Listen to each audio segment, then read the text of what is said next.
여호수아 9장입니다. 앞서 이스라엘 백성은 중부 지역의 주요 성읍인 여리고성과 아이성을 정복함으로써 일단 중지부 지역에 장악하였고 그 다음 본격적으로 남부 지역을 공격하기 시작하였습니다. 그것이 9장과 10장에 나옵니다. 그리고 계속해서 북부 지역을 점령하는 순서로 진행되었죠. 본장은 남부 지역을 정복하기 직전 여호수아와 이스라엘 장로들이 소금수에 넘어간 기브온 사람들과 하친 조약을 맺은 사실을 기록하고 있는데요. 이것은 가나안 족속들과 어떤 조약도 맺지 말고 멸망시키라는 하나님의 명령을 어긴 행위였습니다. 신명기 20장 16절에서 18절에 기록되어져 있습니다. 가나안 족속들의 군사 동맹인데요. 이스라엘이 여리고성과 아이성을 정복하고 남부 가나안 지역을 공격하려고 나서자 두려움에 쌓인 가나안의 여러 족속들이 이스라엘에 대항하기 위해서 동맹을 맺었습니다. 그들은 지역적인 상구분에 따라 조직을 따라 집단을 조직했는데요. 가나안의 중앙에 있는 산지와 서쪽의 낮은 평지 그리고 북쪽으로 레바논 맞은편 큰 바다 연안에 사는 자들이었습니다. 그들은 소위 가나안 7족속들 헷, 가나안, 아모리, 히위, 여부스, 브리스, 기르가스로서 때로는 연합하기도 하고 때로는 경쟁하고 싸우면서 살고 있었습니다. 그러나 헤롯과 빌라도 사두개인과 바리새인이 평소에는 원수처럼 지내다가 예수님을 잡아 죽이는 일은 한필이 된 것처럼 이때에도 이스라엘이라는 공동의 적에 맞서 그동안의 적개심과 조건심을 버리고 하나로 연합하였습니다. 그러나 실제로 그들이 대적하려는 것은 이스라엘이 아니라 결과적으로 그 배후에서 역사하시는 하나님을 알 수 있습니다. 그런데 남부와 북부에 있는 가나안 족속들의 동맹은 그 결속력이 강력하지 못했죠. 왜냐하면 이스라엘 백성이 이미 여리고와 아이성을 정복함으로써 주한 중요 지역을 장악하여 남과 북의 동맹을 힘들게 만들어 버렸기 때문이었다고 기록되어져 있습니다. 기브온 사람들과 화친은 3절에서 15절까지 기록되어 있는데요.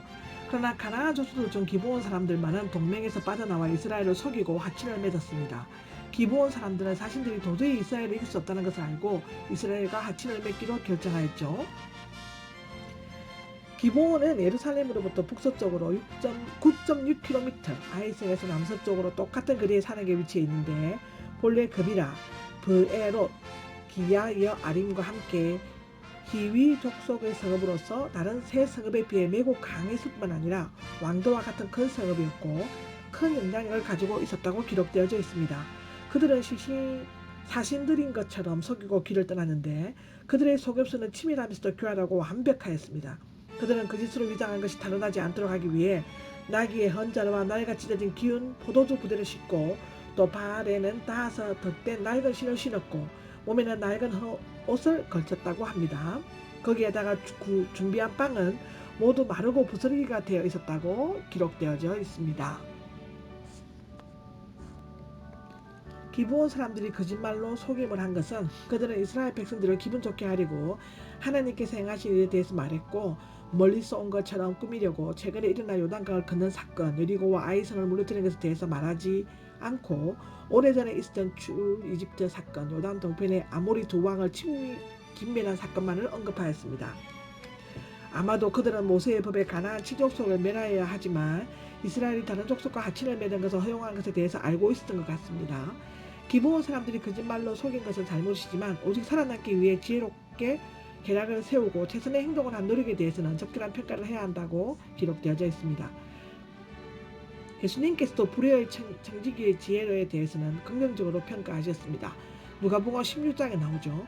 믿는 자는 광명의 천사로 위장하고 온갖 속임수로 접근하는 사탄을 늘 경계해야만 된다고 고린도후서 11장 14절에 기록되어져 있습니다. 기브온 사람과 하친 조약을 맺은 것은 14절 15절인데요. 기브온 사람들의 간사한 계략과 친밀한 속임수에 넘어가 여호수아와 지도자들은 그들을 살려준다는 조약을 맺었습니다. 적어도 그들은 두 가지 실수를 하였는데 첫째는 그들은 매우 의심스러운 것으로 증거물로 채택하였고 적어도 다른 나라와 조약을 맺기 위해 온 사실이라면 신문에 걸맞는 옷차림과 납득할 만한 증거물을 확인했어야만 했습니다. 두 번째의 실수는 어떻게 해야 할 것인지를 여호와께 물어보지 않았다는 것입니다. 만일 그들이 물어보았다면 그들의 위장과 거짓말은 금방 드러났을 것인데 이것은 모든 세대에 사는 신자에게도 똑같이 적용되는 문제이고 우리가 늘 기억해야 하는 것입니다. 야고보서 4장 13절 15절에 기록되어져 있습니다. 기브온 사람들이 이스라엘의 종이 된다라는 기록인데 16절에서 27절입니다. 고대 근동 지방에서는 국가 간 조약을 체결하려면 상대방 국가를 서로 예방하도록 되어 있었다고 합니다. 이스라엘도 그 관례를 따라 기브온을 방문했는데 그때야 비로소 그들이 아이성에 불과 3일 거리에 있는 히위 족속의 성읍임을 알게 되었다고 합니다.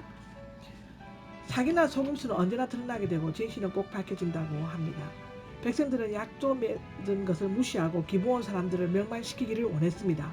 그러나 모든 지도자들은 이스라엘의 하나님을 두고 맹세했으므로 그들이 칠 수 없다고 말했습니다.